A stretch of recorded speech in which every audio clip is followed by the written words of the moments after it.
To get bonus points in your application, this is what is very important, and sometimes you will still get refused your study permit if you don't do this. Welcome back to the channel. So today I'm going to be showing you how to create your letter of explanation. If you are looking to apply for a student visa for Canada and you're wondering how you can go about applying for your student visa, I will be going through the letter of explanation today, which is just a portion of the student visa. And if you keep watching other videos, then you're going to see where I provide all the details needed to apply for a student visa. Now, initially, I have gone through the process of telling you all the documents that you will need to apply for a student visa. That video is on my channel, and I'm going to be leaving it right here so that it's easy for you to reference. But today, we're going to be talking specifically about what you will need to include in your letter of explanation, what exactly is important to include in it, and what is not that mandatory. So with the letter of explanation, there are specific things that you will need to include for it to be a letter of explanation that is helpful to the officer. Now, first of all, let's talk about why exactly you will need a letter of explanation. Now, with a US visa, US visas has interviews. However, with Canadian visas does not have any interview. So there's no way for you to talk to the officer. So the purpose of a letter of explanation is really to speak to the officer and let the officer know exactly your intent in Canada. Now, first thing that you need to include in your letter of explanation is really to let the officer know why did you choose Canada. That is the first question that you need to answer in your letter of explanation. The next thing that you need to answer is why exactly you have chosen this program. This is something that you would definitely need to include in your letter of explanation. Other things that you would need to also include in the letter of explanation is to speak about why the school, the college, or why exactly did you choose this university. So these are things that you will need to answer in your letter of explanation. Now, after you have gone through all of this, which would be about one paragraph where you're explaining this portion, the next thing that you should include is always to include something about proof of funds. So you definitely want to include something about proof of funds because you want to explain to the officer about how exactly you are going to fund all of your interests in Canada, which is basically that you want to study in Canada. So how exactly are you going to finance your studies? So this is very, very important to include when you're writing your letter of explanation. The next important thing that you want to include in your letter of explanation is ties to home country. So what you will see here is that ties to home country is huge, and that is because ties to home country is very, very important. What's tying you to go back to your home country? Why will you return to your home country? Very, very important to mention. So with proof of funds, what you need to understand is that there is specific things that you need to provide in order to let proof of funds be valid for you. If you don't have this, there's a high possibility you will not get approved. Now, you want for proof of funds, number one, $20,635. That is the first amount that you need. And this should be covering 1 year of your living expenses. Afterwards, the next thing that you will need is your amount of tuition. And this is plus. So you need both the $20,635 plus 1 year of tuition. Now, to get bonus points in your application, this is what is very important, and sometimes you will still get refused your study permit if you don't do this. I would say after you have all of this covered, what you will need to do next is to add at least $10,000 to the amount. So after you have already provided this $20,000, you've already provided the tuition amount, then next you need to have $10,000 as a bonus amount of money that wasn't calculated here. What that does is really to solidify your application to show that you have the money to afford studies. So that is why it is very important to not just show the exact amount. And quite frankly, based on how your finances are structured, it is actually a very good idea to add more money to it.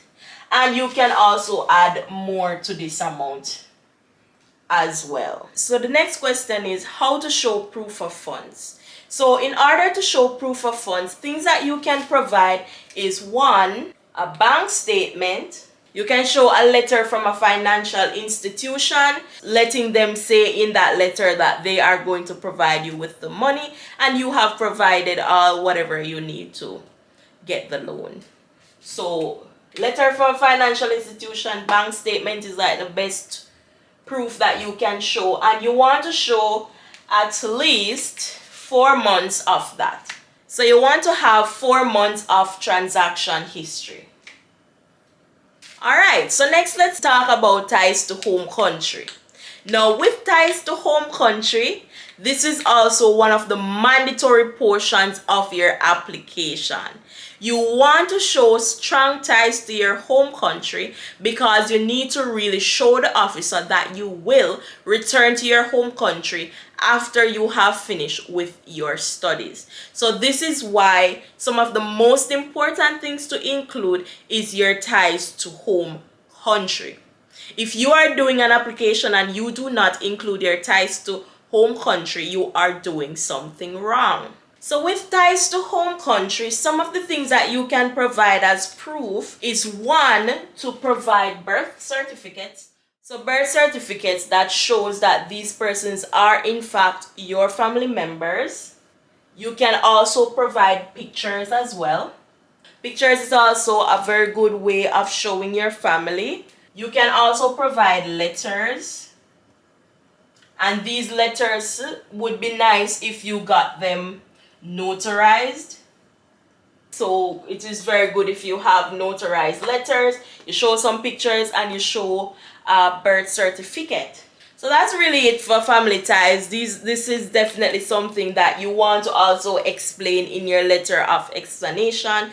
Make sure that you have a sentence or two talking about what tie to your home country. Another thing that could tie you to your home country could be your job. Maybe you will return home to your job after studies. You could also be tied by assets. And these assets can be things like a house, a car, land. These are really good assets that you can have as well. So these are just great things to have as ties to home country, and this will really help you in your application. So the first step in applying for your student visa is really to gather the documents. That will be step number 1. Now, some of the documents that you will need to provide are documents like a police certificate.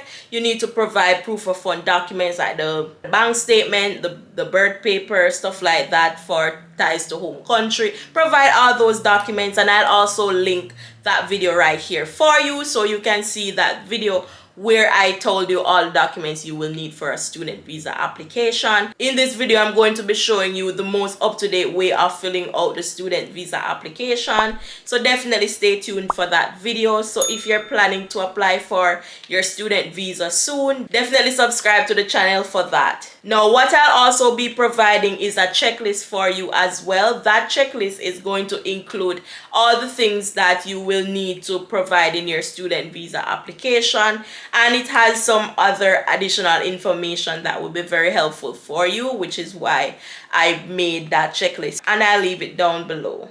I have helped a lot of international students to travel to Canada. I have helped them with how to fill out their application, how exactly they should write their letter of explanation. I've helped persons with their proof of funds document, and just helping persons to put together their student visa. So definitely, if that is something that interests you and you are looking for support from me, I will leave my email address. I'll leave it right here on the screen, and I'll also leave it down below where you can send me an email at query praise@growwithtp.com, where I can support you with your student visa application. No, I am not an immigration consultant. However, I have a lot of experience with student visas. I have experience with applying for work permits. I have experience with applying for permanent residency. So I know the entire process of everything, and I can definitely show you exactly how to put together your application and help you in a way that is way more inexpensive versus going to an immigration consultant. So definitely, if that's something that interests you, you can always contact me for that support, because I go through the entire process of applying for your student visa without you having to go through the headache of trying to figure out how to do it on your own, and also of helping you to avoid you having to go through the entire process and then missing a document or just not providing things that you should have provided. Now, everyone's application is different, and when you read through an application, there are always going to be personal situation with an individual that is not anywhere else, and that is something that I can also help you with. So definitely, if that's something that interests you, you can always contact me at my email address. Thank you so much for watching, and I'll see you in the next video. Bye.